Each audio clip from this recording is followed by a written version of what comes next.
തകർപ്പൻ ജയത്തോടു കൂടി CSK ഈ സീസൺ IPL അവസാനിപ്പിച്ചപ്പോൾ തീർച്ചയായിട്ടും പ്ലേ ഓഫിന്റെ ആദ്യ 2 സ്ഥാനങ്ങൾക്കായി മത്സരിക്കുന്ന ടീമുകൾക്ക് ഗുജറാത്തിന്റെ തോൽവി തീർച്ചയായിട്ടും അനുകൂലമായി മാറിയിട്ടുണ്ട്. അതുകൊണ്ട് തന്നെ ഈ ഒരു പോയിന്റ് ടേബിൾ സ്റ്റാൻഡിംഗ്സ് ഉൾപ്പെടെയാണ് വീഡിയോയിലൂടെ നിങ്ങളുമായി പങ്കുവയ്ക്കുന്നത്. വീഡിയോയിലേക്ക് കടക്കും മുൻപ് ആദ്യമായാണ് നിങ്ങൾ ഈ ചാനൽ കാണുന്നതെങ്കിൽ ഏറ്റവും പുതിയ ക്രിക്കറ്റ് അപ്ഡേറ്റുകൾക്കായി ചാനൽ ഇപ്പോൾ തന്നെ മറക്കാതെ സബ്സ്ക്രൈബ് ചെയ്തു വെച്ചേക്കുക. ആദ്യം ബാറ്റ് ചെയ്ത CSK 231 റൺസിന്റെ വിജയലക്ഷ്യമാണ് ഇന്ന് ഗുജറാത്തിന് മുന്നിൽ ഉയർത്തിയത്. വലിയ വിജയലക്ഷ്യങ്ങൾ ഇതിനോടകം തന്നെ മറികടന്ന ഗുജറാത്തിന് ബാറ്റിംഗിൽ പിഴയ്ക്കുകയായിരുന്നു.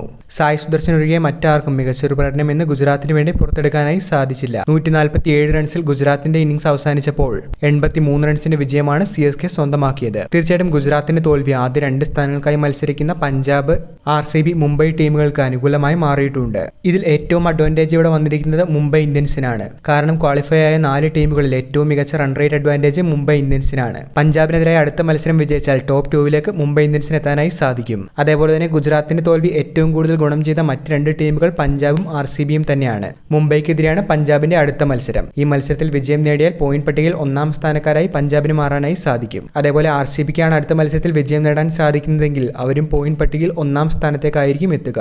വീഡിയോ അവസാനിക്കുന്നു. പുതിയ ക്രിക്കറ്റ് അപ്ഡേറ്റുകൾക്കായി ചാനൽ ഇപ്പോൾ തന്നെ മറക്കാതെ സബ്സ്ക്രൈബ് ചെയ്തു വെച്ചേക്കുക.